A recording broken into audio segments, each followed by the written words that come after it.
Greetings from India. It's a great honor and privilege for me to be a part of 7th International Scientific and Practical Conference on Psychological and Pedagogical Problems of Modern Specialist Formation. I'd like to thank the organizing committee and especially Dr. Pipenko Irna, Secretary, PPPSMF Conferences, for giving me this wonderful platform to express my views as a keynote speaker. I would appreciate all those people who are working behind the scenes to make this conference practically possible. I'm Samson K. Wilson, a research scholar in the Department of Pharmacology at AMRITA VIDYAPEETHAM University, Kochi, Kerala, India. And at this moment, with all gratitude, I would like to express my opinion and views on the theme titled as Impact of COVID-19 on Global Education. While natural disasters, armed conflict, or social unrest have been disruptive to schools in countries around the world for decades, the level of educational disruption caused by COVID-19 pandemic is greater than anything in modern history. COVID-19 is wreaking havoc on the lives of young children, students, and the youth.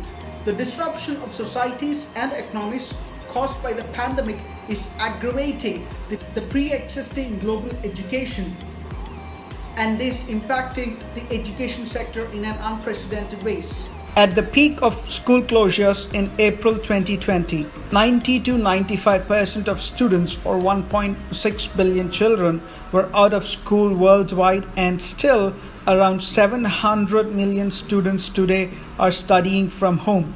In a context of huge uncertainty and with families and schools having to navigate across options of hybrid and remote learning or no schooling at all. In the vast majority of the countries globally, there is no end in sight to this uncertainty. As the world becomes increasingly interconnected, so do the risks we face. The COVID-19 pandemic has not stopped at the national or at the international borders. It has affected people regardless of nationality, the level of education, the income, or the gender. But the same has not been the case or true for its consequences, which have hit the most vulnerable in the hardest manner. Education is no exception in that scenario. Education is a particularly challenging issue in the context of the pandemic. On one hand, school environments risk high rates of COVID-19 transmission, and closures are seen as necessary measures to protect the public health.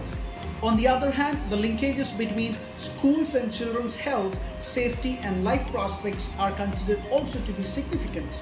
School closures due to COVID-19 have brought significant disruptions to education across the world. While the entire world is currently in lockdown because of the COVID-19 pandemic, businesses have adapted with varying levels of success to work from home policies.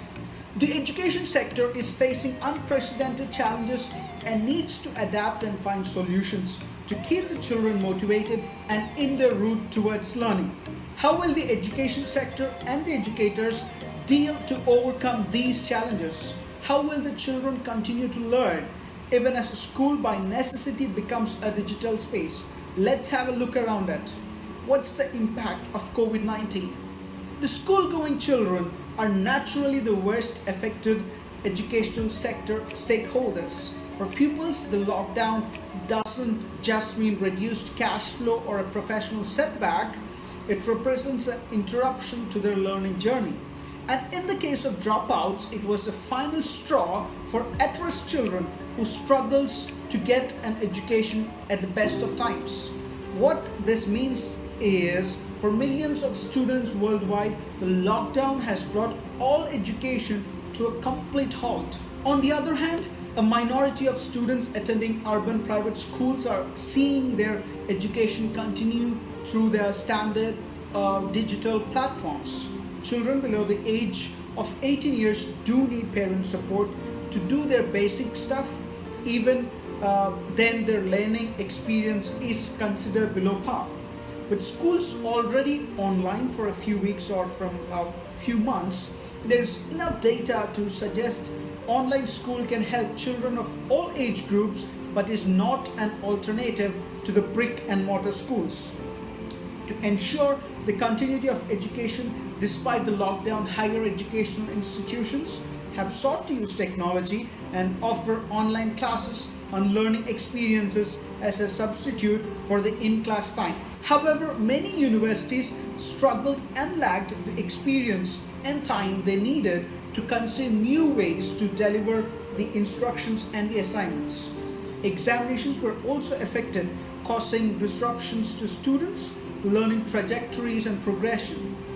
Although many higher educational institutions offered online courses before the pandemic, few students considered it as a sole alternative to physical in-person learning. Students from privileged backgrounds, reported by their parents, and eager and able to learn could find their way past closed school doors to alternative learning opportunities. But those from the disadvantaged backgrounds often remain shut out when the schools shut down. This crisis has exposed the many inadequacies and inequities of our education system globally, from access to the broadband and computers needed for online education and the supportive environments needed to focus on the learning, leading to the misalignment between the resources and the needs.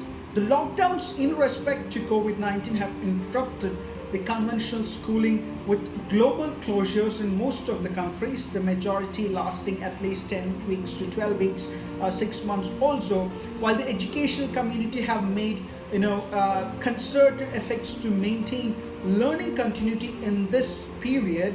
Children and students have had to rely on their own resources to continue learning remotely through the internet, through the television, or through the radio, or through any other media. Teachers also had to adapt to new pedagogical concepts and modes of delivery of teaching for which they may not have been trained earlier. In particular, learners in the marginalized groups who do not have access to digital learning resources or lack the resilience and engagement to learn their own are at risk of falling behind. Perhaps most importantly, the crisis raises questions about the value offered by a university education, which includes networking and social opportunities as well as educational content. To remain relevant, universities will need to reinvent their learning environments so that digitalization expands and complements student, teacher, and other relationships. Reopening schools and universities will bring unquestionable benefits to students and the wider economy. In addition, reopening schools will bring economic benefits to families by enabling some parents to work. Those benefits, however, must be carefully weighed in against the health risks and the requirement to mitigate the toll of the pandemic. Teachers across the globe are scrambling, to find ways to continue teaching their pupils in a situation where physical contact is no longer possible.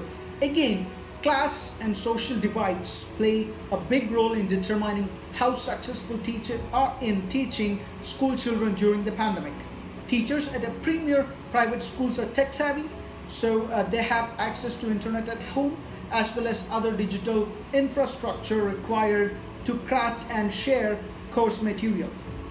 Unfortunately, it is not the same when it comes to a vast majority of teachers living in the rural areas of the developing countries. We have already seen a world without classrooms, but if more and more teachers are incapable of teaching in these circumstances, visualizing a world without teachers is disastrous. Now, how is this internet learning or the e-learning impacting already burdened parents? According to research reports, poverty and availability are major reasons behind school dropouts. Poverty is the first reason attributed, due to a family problem.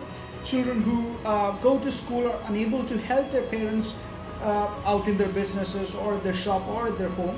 This makes the parents to support their child during the best or hard of times. It's not clear right now of how parents of school children, especially in the rural areas, are reacting to the lockdown or to the education of the child in this pandemic. Many of them are now unemployed and quickly running out of time or limited savings or already in debt. The lockdown presents problems even to the wealthier parents also, in terms of having to set up their children e-learning stations at home, monitor monitor the kids round the clock, and deal with the stress and all the other tantrums associated with it.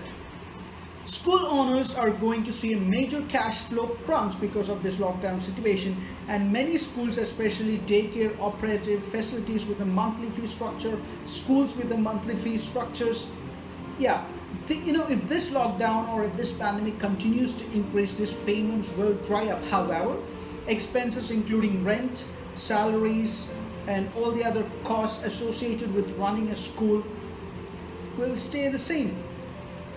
So many educational institutions are run as a not-for-profit or generate minimal profits as of now. This means that by and large they lack the cash reserves to deal with an extended shutdown period. Smaller schools around the globe are shut down permanently. School owners are forced to downsize and negotiate rentals, since this looks like a washout year. While the governments of different countries have done a commendable job in enforcing the lockdown, maintaining strict measures, worryingly little has been said to date about their education strategy, or the strategies that have taken to continue on with the education in their countries.